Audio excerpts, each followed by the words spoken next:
और वक्फ संशोधन बिल की अगर बात करें तो लोकसभा के बाद राज्यसभा से भी पास हो चुका है, लेकिन कुछ खेमे ऐसे हैं जो कि कानूनी लड़ाई लड़ने के लिए अब तैयारी कर चुके हैं। इन्हीं में से एक है असदुद्दीन ओवैसी। अब आपको बताते हैं कि असदुद्दीन ओवैसी के साथ साथ आखिरकार वो कौन है जो सुप्रीम कोर्ट का दरवाजा खटखटा चुके हैं। इस रिपोर्ट में देखिए पूरी खबर। मुसलमानों को निशाना बनाया जा रहा है।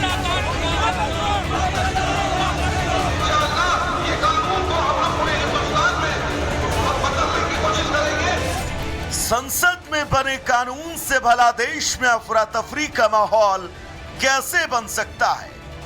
वक्फ बोर्ड के भ्रष्टाचार की कलाई खुलते ही देश भर में प्रदर्शन के लिए हजारों मुसलमान सड़कों पर कैसे उतर गए? भला कैसे इतने पोस्टर बैनर के लिए एक ही पैटर्न में देश के अलग अलग शहरों में प्रदर्शन किए गए? दरअसल वक्फ का नया सवेरा कुछ लोगों को रास नहीं आ रहा और बौखलाहट में सड़क से लेकर सुप्रीम कोर्ट तक संग्राम की बात कर रहे हैं। दोनों सदन से बिल पास होने के बावजूद विरोधी दलों ने अब कोर्ट का रुख अख्तियार किया है। वक्फ संशोधन बिल के खिलाफ ओवैसी सुप्रीम कोर्ट पहुंच गए। ओवैसी ने बिल के खिलाफ याचिका भी दाखिल की है। याचिका में ओवैसी ने वक्फ संशोधन बिल को चुनौती दी है। वो दावा कर रहे हैं कि इस बिल से मुसलमानों के मूलभूत अधिकारों का हनन होगा। ओवैसी के साथ ही कांग्रेस सांसद मोहम्मद जावेद ने भी सुप्रीम कोर्ट में अर्जी डाली है। कांग्रेस सांसद ने बिल को असंवैधानिक करार दिया। आप एक हिंदू धर्म में और सिख धर्म में और जैन धर्म में वो लोग की अपनी धार्मिक बॉडीज में वो खुद चलाएंगे, उनको वक्फ उनका यूसेज रहेगा, उन पर लिमिटेशन एक्ट अप्लाई नहीं होगा। तो फिर मुसलमान धर्म में आप दूसरे धर्म के लोगों को क्यों लाके चलाएंगे मेरे बोर्ड में? सुप्रीम कोर्ट के अंदर हम लोग जाएंगे, हम और कहां न्याय की गुहार लगाएंगे। हमारे पास क्या रास्ता है? क्या संख्या बल के आधार के ऊपर आप हमारे जीने का अधिकार छीन लेंगे? अगर आपके पास बहुमत है तो बहुमत का मतलब यह बिल्कुल नहीं होता है कि आप अल्पमत के लोगों को रौंदने का काम कर देंगे। दरअसल विपक्ष दहशत में है। वोट बैंक खिसकने का खौफ ऐसा कि हाय तौबा मचाने का कोई मौका नहीं छोड़ रहा है। तो दूसरी तरफ बीजेपी के साथ ही पूरा एनडीए खेमाई आश्वस्त है कि बिल से मुसलमानों की भलाई होगी। Bureau report, Republic. और वक्फ संशोधन बिल की अगर बात करें तो लोकसभा के बाद राज्यसभा से भी पास हो चुका है, लेकिन कुछ खेमे ऐसे हैं जो कि कानूनी लड़ाई लड़ने के लिए अब तैयारी कर चुके हैं। इन्हीं में से एक है असदुद्दीन ओवैसी। अब आपको बताते हैं कि असदुद्दीन ओवैसी के साथ साथ आखिरकार वो कौन है जो सुप्रीम कोर्ट का दरवाजा खटखटा चुके हैं। इस रिपोर्ट में देखिए पूरी खबर। मुसलमानों को निशाना बनाया जा रहा है।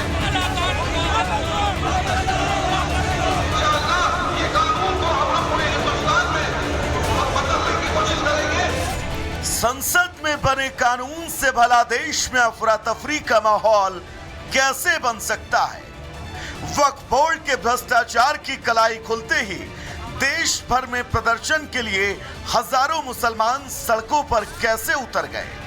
भला कैसे इतने पोस्टर बैनर के लिए एक ही पैटर्न में देश के अलग अलग शहरों में प्रदर्शन किए गए?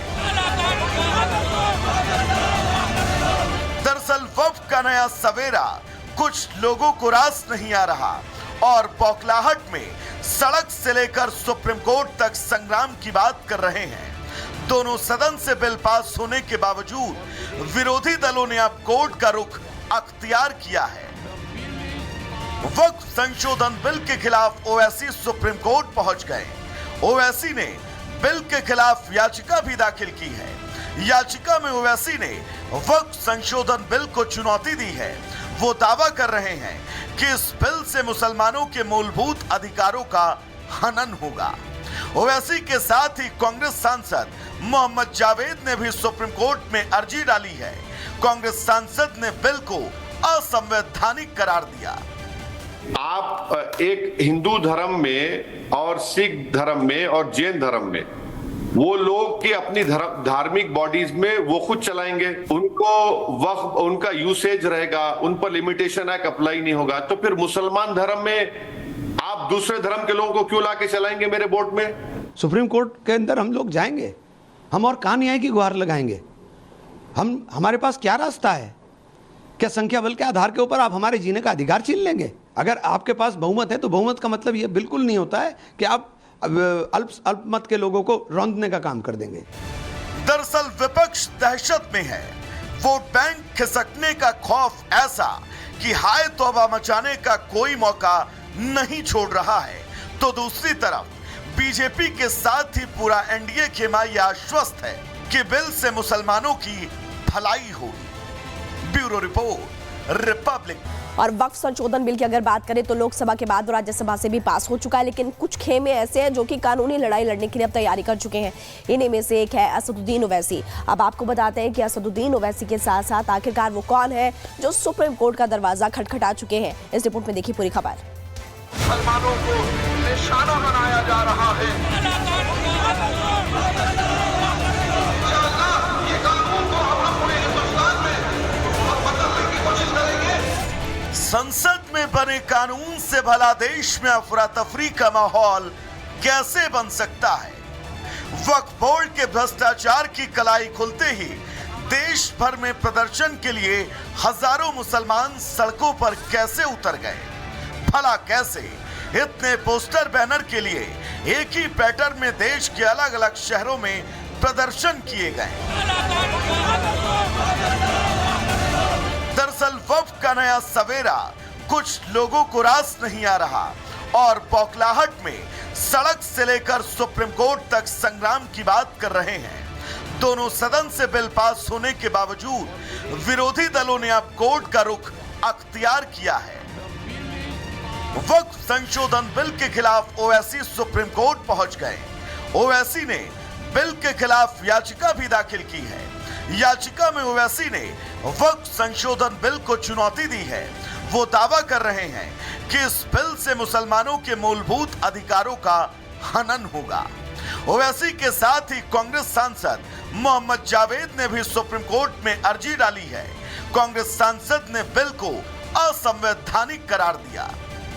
आप एक हिंदू धर्म में और सिख धर्म में और जैन धर्म में वो लोग की अपनी धार्मिक बॉडीज में वो खुद चलाएंगे, उनको वक्फ उनका यूसेज रहेगा, उन पर लिमिटेशन एक्ट अप्लाई नहीं होगा। तो फिर मुसलमान धर्म में आप दूसरे धर्म के लोगों को क्यों लाके चलाएंगे मेरे बोर्ड में? सुप्रीम कोर्ट के अंदर हम लोग जाएंगे, हम और कहां न्याय की गुहार लगाएंगे? हमारे पास क्या रास्ता है? क्या संख्या बल के आधार के ऊपर आप हमारे जीने का अधिकार छीन लेंगे? अगर आपके पास बहुमत है तो बहुमत का मतलब यह बिल्कुल नहीं होता है कि आप अल्पमत के लोगों को रौंदने का काम कर देंगे। दरअसल विपक्ष दहशत में है। वोट बैंक खिसकने का खौफ ऐसा कि हाय तौबा मचाने का कोई मौका नहीं छोड़ रहा है, तो दूसरी तरफ बीजेपी के साथ ही पूरा एनडीए खेमाई आश्वस्त है कि बिल से मुसलमानों की भलाई होगी। Bureau report, Republic.